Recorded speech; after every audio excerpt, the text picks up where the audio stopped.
Sophia's Passion for Cooking. நான் உங்கள் Sofia. இன்னைக்கு நான் சிக்கன் பிரியாணி செய்ய போறேன். நான் ஒரே ஒரு கப்பு தான் நான் இன்னைக்கு செஞ்சு காட்ட போறேன். ஏன்னா முதல்ல பிரியாணி செய்யறவங்களுக்கும் சரி இல்லைன்னா பேச்சுலர்ஸ்க்கும் சரி நம்ம செஞ்சு காமிச்சோம்னாக்கா அவங்களுக்கு ஈஸியா புரியும். பிரியாணி நம்ம நிறைய வகைகள் இருக்கு. நம்ம தம் பிரியாணி பண்ணலாம், அப்புறமா கிரேவி தனியா பண்ணிட்டு ரைஸ் ஹாஃப் வேல குக் பண்ணிட்டு அப்புறம் அது ரெண்டுத்தையும் சேர்த்து நம்ம அவன்ல வச்சு செய்யலாம். நிறைய வெரைட்டிஸ் இருக்கு பிரியாணியில. வாங்க பார்க்கலாம். சிக்கன் பிரியாணிக்கு தேவையான பொருட்கள். நான் சிக்கன் தாய்ஸ் வாங்கி நல்லா கழுவி சின்ன சின்ன துண்டாக வெட்டி வச்சுருக்கேன். இது ஒரு 1.5 pounds. அப்புறமா 1 தக்காளி, ஒரு பெரிய தக்காளி 1 எடுத்திருக்கேன். அது சின்ன சின்ன துண்டாக கட் பண்ணி வச்சுருக்கேன். அப்புறம் ஆர்கானிக் ஆனியன் ஒன்று பெருசு எடுத்து நீளமாக கட் பண்ணி வச்சுருக்கேன். நம்ம ஒரே ஒரு கப் தான் பண்ண போகிறோம். 1 கப்பு பாஸ்மதி ரைஸ் நல்லா ஊற வச்சுருக்கேன். நீங்கள் ஒரு 1/2 hour நல்லா ஊற வைங்க, நல்லா இருக்கும். அப்போ தான் நான் ஒரு ஹேண்ட்ஃபுல்லாக எடுத்திருக்கேன். அதே மாதிரியும் அந்த கொத்தமல்லியும் ஒரு ஹேண்ட்ஃபுல் நல்லா சின்ன சின்னதாக கட் பண்ணி வச்சுருக்கேன். மசாலாஸ் என்னென்னு பார்க்கலாம். நான் மிளகாய்த்தூள் 1 டீஸ்பூன், அப்புறமா தனியாத்தூள் 2 டீஸ்பூன் வச்சுருக்கேன். அப்புறமா கொஞ்சமாக ஏலக்காய் பொடி 1 டீஸ்பூன் வச்சுருக்கேன். உங்களுக்கு முழு ஏலக்காய் இருந்தால் கூட நீங்கள் அதை நல்லா நசுக்கி போட்டுக்கோங்க. அப்புறமா ஒரு half ஆர்கானிக் லைம் வச்சுருக்கேன். அதுலேருந்து நம்ம ஒரு டேபிள் ஸ்பூன் எடுக்க போகிறோம். அப்புறமா ஒரு பே லீஃப் வச்சுருக்கேன். ஒரு சின்ன துண்டு பட்டையும் 2 லவங்கம் வச்சுருக்கேன். ஸ்டார் அனி 1 வச்சுருக்கேன். மஞ்சள் தூள் 1/2 டீஸ்பூன். அப்புறமா இஞ்சி பூண்டு paste 1 teaspoon. 1 tablespoon organic yogurt வச்சுருக்கேன், தயிர். அப்புறமா தேவைக்கேற்ற உப்பு, கொஞ்சமாக கேசர் கலர் எடுத்திருக்கேன். அப்புறமா 1 டீஸ்பூன் சாஃப்ரான் எடுத்திருக்கேன். இது அந்த சாஃப்ரானை கொஞ்சமாக பாலில் 1 டீஸ்பூன் ஊற வச்சுக்கலாம்.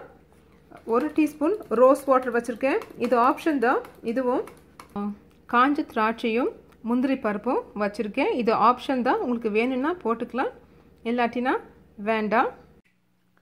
2 டேபிள் ஸ்பூன் கீ எடுத்திருக்கேன். இதுதான் நம்ம யூஸ் பண்ண போகிறோம். வாங்க இப்போ ப்ரிப்பேர் பண்ணலாம். முதல்ல ஒரு ப்ரெஷர் குக்கர் வச்சுருக்கேன். அதில் 2 டேபிள் ஸ்பூன் கீ போட்டிருக்கேன். அதில் 1 டேபிள் ஸ்பூன் இப்போ எக்ஸ்ட்ரா வர்ஜின் ஆலிவ் ஆயில் போட்டுக்கலாம். இப்போ இது நல்லா சூடாயிடுச்சு. இதில் நம்ம எடுத்து வச்சுருக்க இந்த பட்டை லவங்கம் அப்புறமா இந்த அனி ஸ்டாரும் போட்டுக்கலாம். ஏலக்காய் பொடி போட்டுக்கலாம். நம்ம எடுத்து வச்சிருக்க இந்த ஒரு பே லீஃபும் போட்டுக்கலாம். இப்போ இதில் அந்த முந்திரி திராட்சையும் போட்டுக்கலாம். நல்லா மிக்ஸ் பண்ணி விட்டுக்கலாம். இப்படி ஃப்ளேம் மீடியத்திலே வச்சுக்கோங்க. ஹை ஃப்ளேம் வேண்டாம், அதே மாதிரி லோ ஃப்ளேமும் வேண்டாம். நம்ம எப்போ குக் பண்ணுறதா இருந்தாலும் நம்ம மீடியம் இல்லாட்டினா லோவில் தான் வச்சு குக் பண்ணாதான் டேஸ்டாக இருக்கும். இந்த புதினா கொத்தமல்லியிலேருந்து கொஞ்சமாக ஒரு புதினா எடுத்து போட்டுக்கலாம். இப்போ இதில் நம்ம கட் பண்ணி வச்சுருக்க 1 கப் இந்த 1 ஆனியனை போட்டுக்கலாம். இது நல்லா கோல்டன் ப்ரௌனாக ஆகட்டும், அது வரைக்கும் நல்லா ஃப்ரை பண்ணுவோம். இது நல்லா வதங்கிடுச்சு. இதில் நம்ம கட் பண்ணி வச்சுருக்க இந்த தக்காளியை போட்டுக்கலாம்.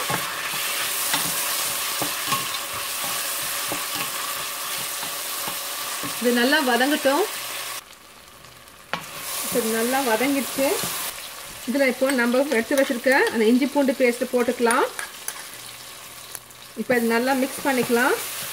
இது நல்லா ஆயில் ரிலீஸ் ஆகிற வரைக்கும் குக் பண்ணலாம்.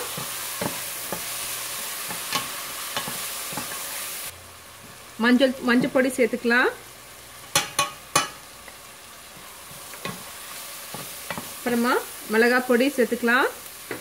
அப்புறம் தனியா பொடியும் சேர்த்துக்கலாம். இது நல்லா இப்போ நீங்கள் இந்த ஃப்ளேமை நல்லா லோவில் வச்சுக்கோங்க.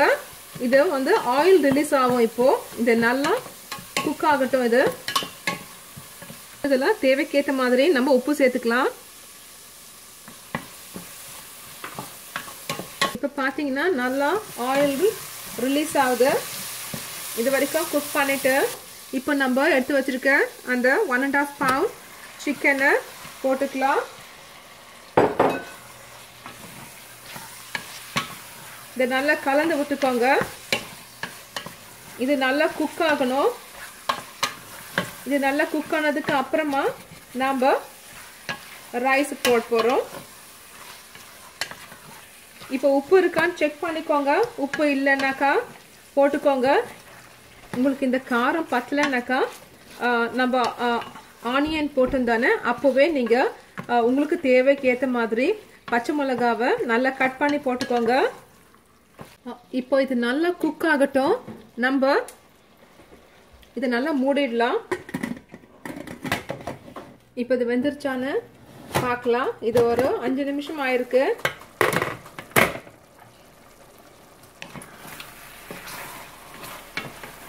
இது பாதி வந்துருச்சு.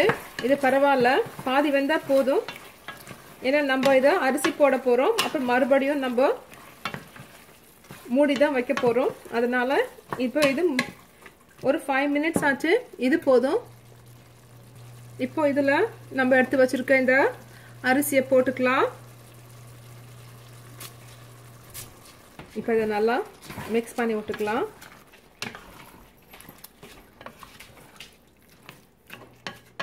இதில் உப்பு இருக்கான்னு செக் பண்ணிக்கோங்க. இதில் நம்ம 1 tablespoon அந்த யோகர்ட் சேர்த்துக்கலாம். 1 teaspoon லைம் ஜூஸ் ஊற்றிக்கலாம்.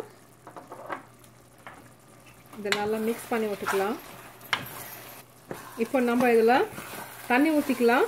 நீங்கள் எந்த கப்பால் நீங்கள் வந்து அரிசி அளந்தீங்களோ அதே கப்பாலேயே தண்ணியும் 1 கப்புன்னா நீங்கள் வந்து 2 கப் தண்ணி சேர்த்துக்கோங்க. நான் இந்த கப்பால் தான் அளந்தேன். இதே கப்பால் 2 கப்பு தண்ணி சேர்க்குறேன். உங்களுக்கு சிக்கன் நிறைய தண்ணி விட்டுருச்சுன்னா நீங்கள் வந்து 2 கப்பு சேர்க்க வேண்டிய அவசியம் இல்லை.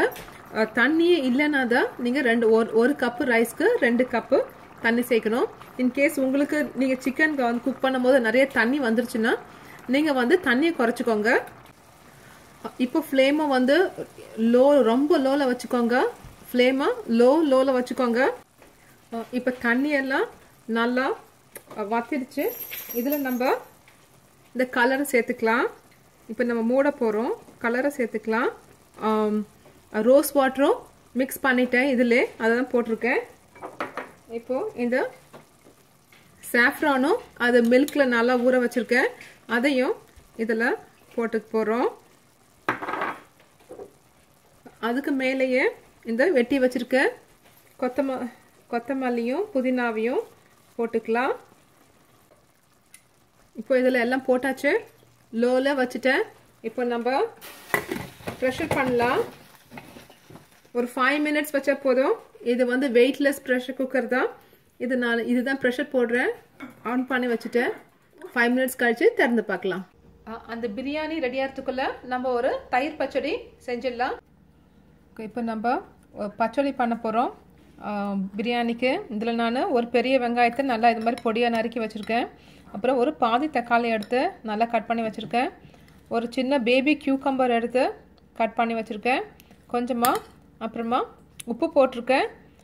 அதில் கொஞ்சம் கொத்தமல்லி சின்னதாக கட் பண்ணி வச்சுருக்கேன். இதில் நம்ம தயிர் சேர்த்துக்கலாம். இதில் உப்பு போட்டிருக்கேன். நல்லா மிக்ஸ் பண்ணி விட்டுக்கலாம். உங்களுக்கு வேணும்னா நீங்கள் அதில் துருவிய கேரட் கூட போட்டிங்கன்னா தயிர் பச்சடிக்கு ரொம்ப டேஸ்ட்டாக இருக்கும். இதை நல்லா மிக்ஸ் பண்ணி விட்டுக்கலாம்.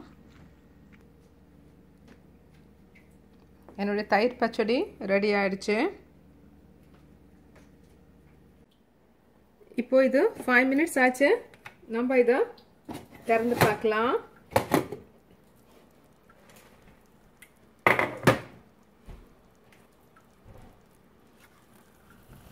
நல்லா மிக்ஸ் பண்ணி விட்டுக்கலாம். நல்லா ரெடி ஆச்சு. இப்போ பிரியாணி நல்லா குக் ஆயிடுச்சு. ஸ்டவ்வை ஆஃப் பண்ணிடலாம்.